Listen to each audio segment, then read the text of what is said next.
Jenny. And hi, I'm Georgia. And welcome to our first video on our new YouTube channel.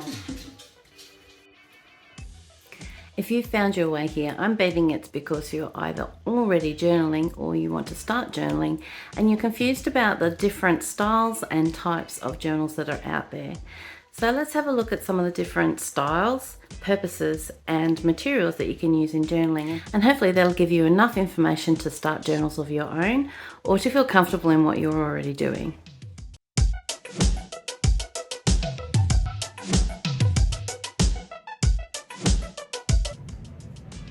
The written diary. So this is my very first diary that I received for my 11th birthday. So this diary is 40 years old. In a written diary, you tend to reflect on the day, what you did that day, and possibly how you're feeling, and goals and dreams. So that's my very first one. I haven't written a diary every year, so I don't have a book for every year, but I have about 30 of these journals, and they are all just written. The bullet journal, or bujo. This lately has become very visual,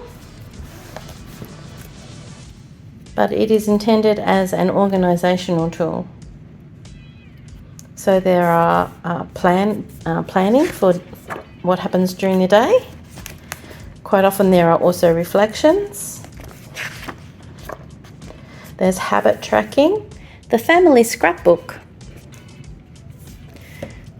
This type of journal has lots of family photos. It's a cross between a photo album, a visual arts diary,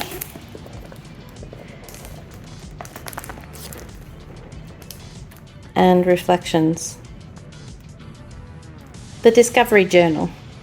This is my first Discovery Journal, created in 1985 as part of a school project. The Discovery Journal is reflective, but it's very intrinsic, internal thinking. So this is a page about reflecting on people that are close to me. The Discovery Journal is a tool to help you learn about yourself and the world that you live in.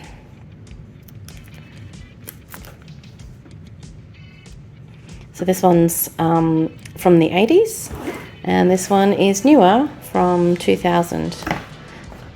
Done in a scrapbook album, but it is still a discovery journal. There's vision boards, lots of journaling prompts, lots of reflective internal thinking. The junk journal. This one is also an altered book, Winnie the Pooh.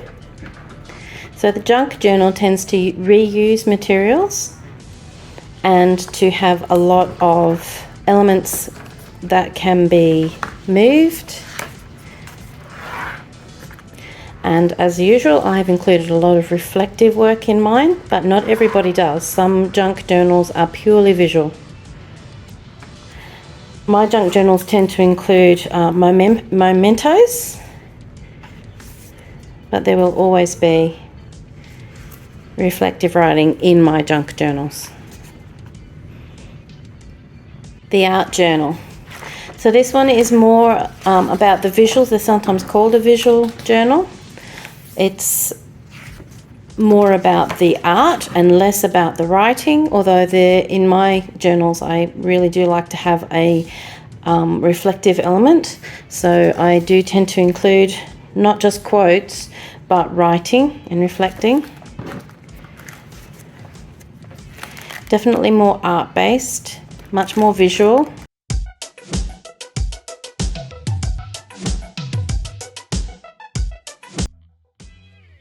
If you're still confused about the different types of journals, let's have a look at the purpose for your journal writing, and hopefully that'll help you decide which journal is the best for you. Written diaries like this can be used to help release thoughts from your mind, so they can be used as a mental health tool.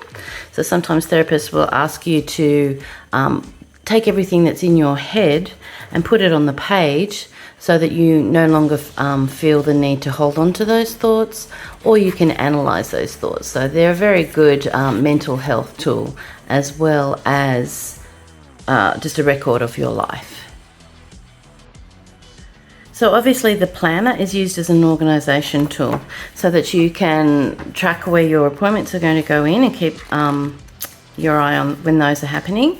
You can put down daily events. You can also reflect in them if you want to. But they're generally an organisation tool.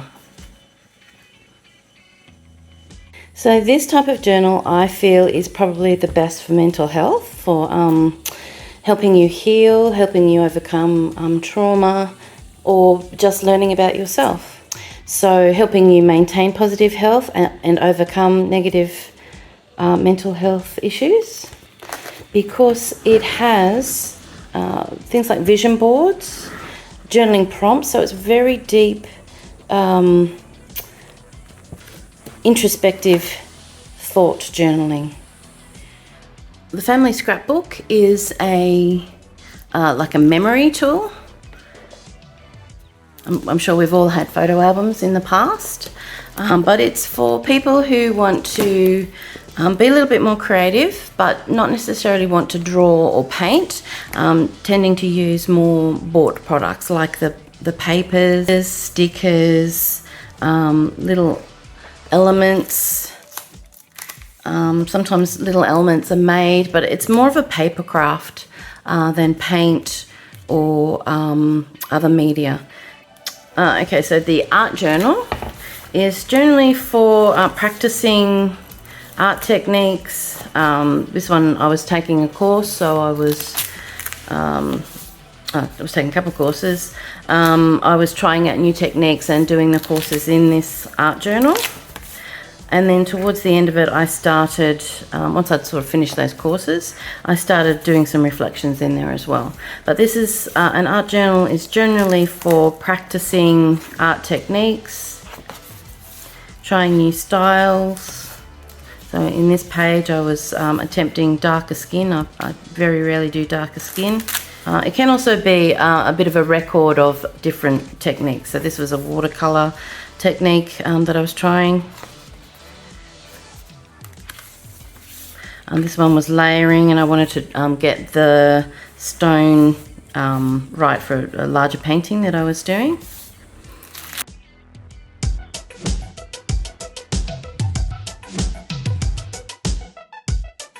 The term journal can also be used as a noun, a journal.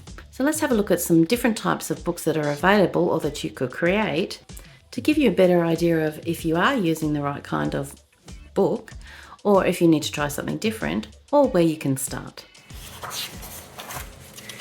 Any old exercise book will do, with lines.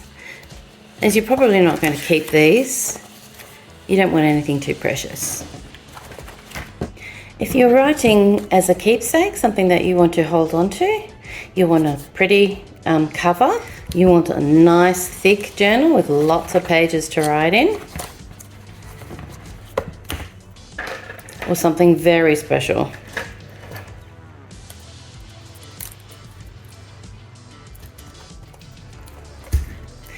There are quite a few different types of planners, and I have used quite a few of those. The dot journal,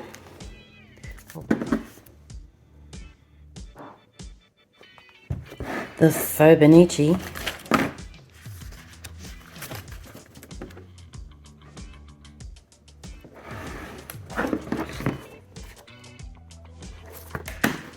these ones are just generally called a planner.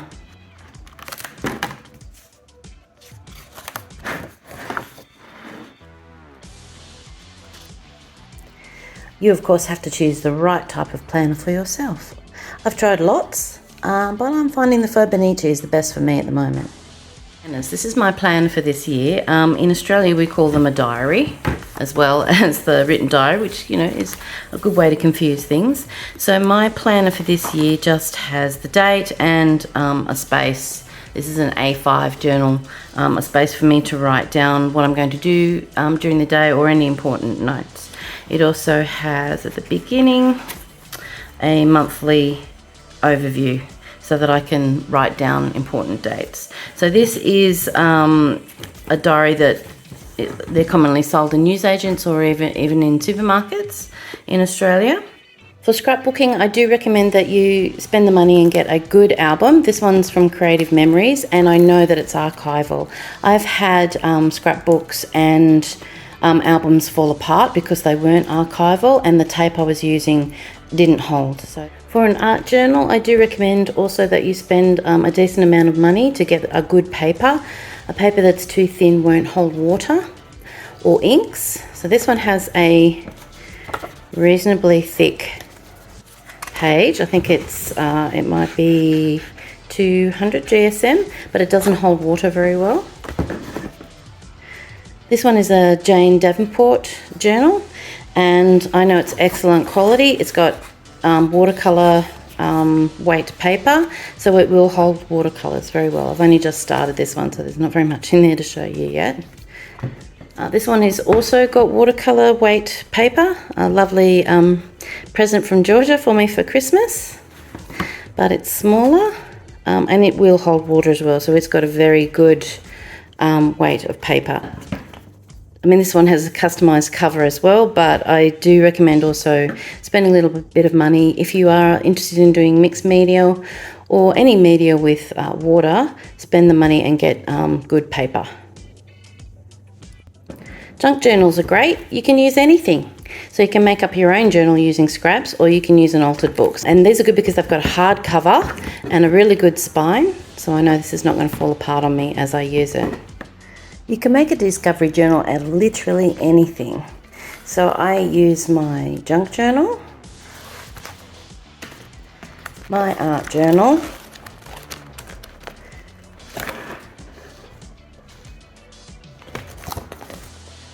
I've used lined notebooks,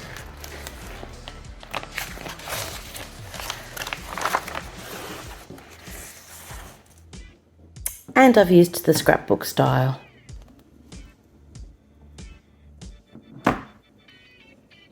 Discovery journals, I think, lend themselves to any different type of journal, any materials, any style. They're more about what's inside them, what you're exploring, rather than the materials or the style. I'd like to show you one last version of a discovery journal. So this is our product, Colour Your Life, which is a colouring in discovery journal. Now I've coloured mine in and already completed it. I've coloured each page and journaled in the spaces. So this is what the book looks like when you get it. So each page has a colouring page, space for you to journal, and on the opposite page there's a prompt to suggest what you might like to journal about on that coloured page. I've organised the book so that the prompts fall into 5 different categories. Identity, so all about yourself. Your network, so the people around you. Your emotions, how you're feeling. What choices you make, and goals and dreams. So there's a lot of thought has gone into this book as to what you could be journaling, what you could be discovering. Also the pages, so they're not too detailed, but there's enough detail there for you to enjoy some colouring time. You might like to think about what you're going to journal as you colour the pages. Colour Your Life is currently available at LuLu, and I'll leave the link at the bottom of this video.